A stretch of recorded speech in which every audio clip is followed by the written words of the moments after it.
If you want to know more about the new Snap to Glyphs feature in Illustrator, you're in the right place. That would be here in the Work Smarter Not Harder dojo with me, Tony Harmer, aka the Design Ninja.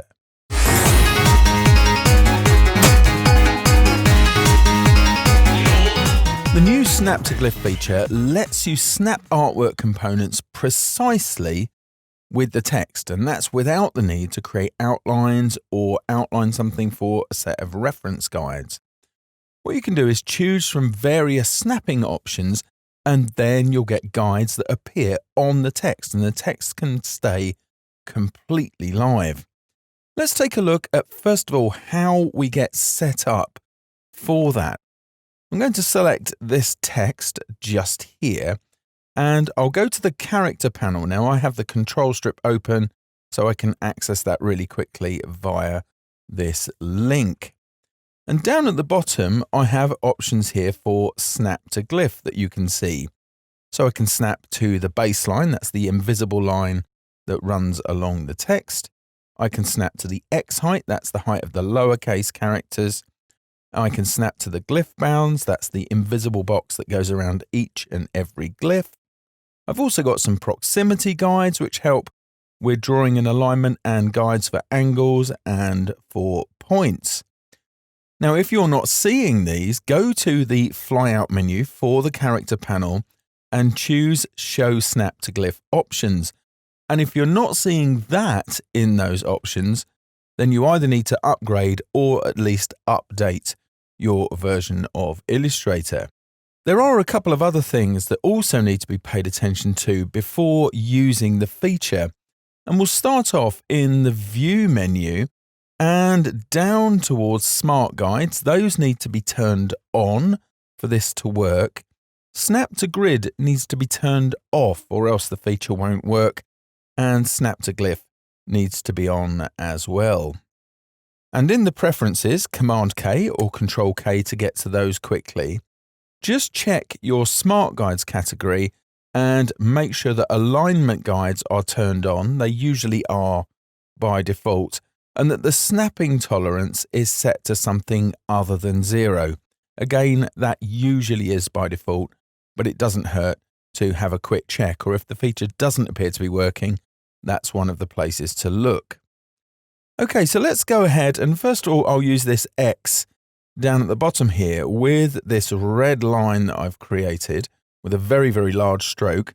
I'm going to bring that down towards the bottom of the X. And when I get there, you can see that it's showing me the baseline, and just a smidgen underneath that are the Glyph Bounds. That's the bounding box for the character.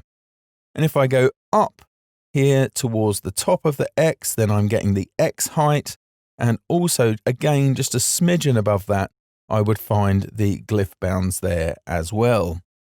I'm just going to remove that line and the X underneath, and now we'll focus on the type that I have here. Now, something else you can do is actually isolate a character. So you'll see if I right click here, I can snap to the glyph P and it highlights like so, which means if I'm moving content around, it will show me guides in relation to that. So here's the Glyph Bounds, for example, and so on as I move around.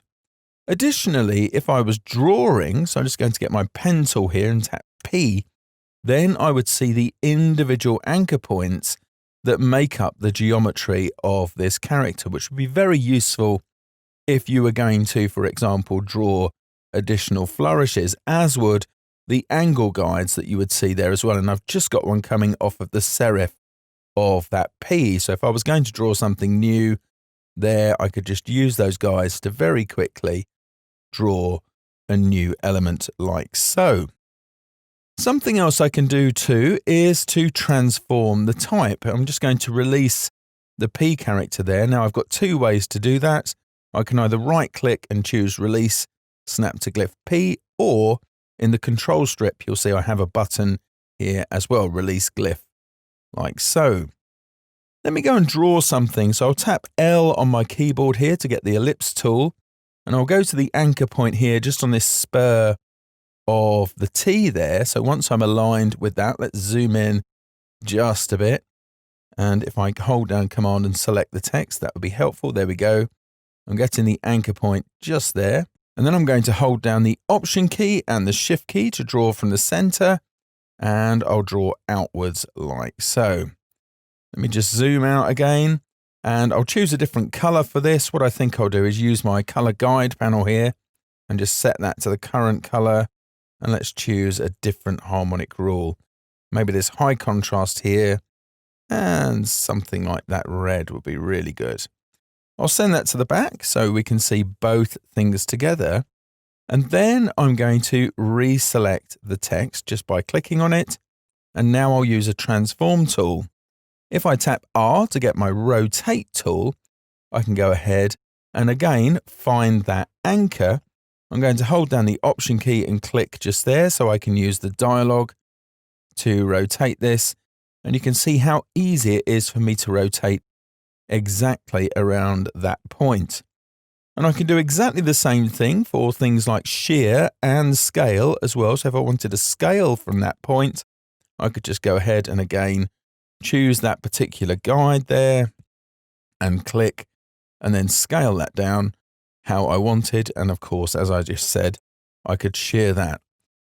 So do explore the new Snap to Glyph options and the Glyph Guide options in Illustrator. And I'll see you next time here in the Work Smarter Not Harder dojo. See ya.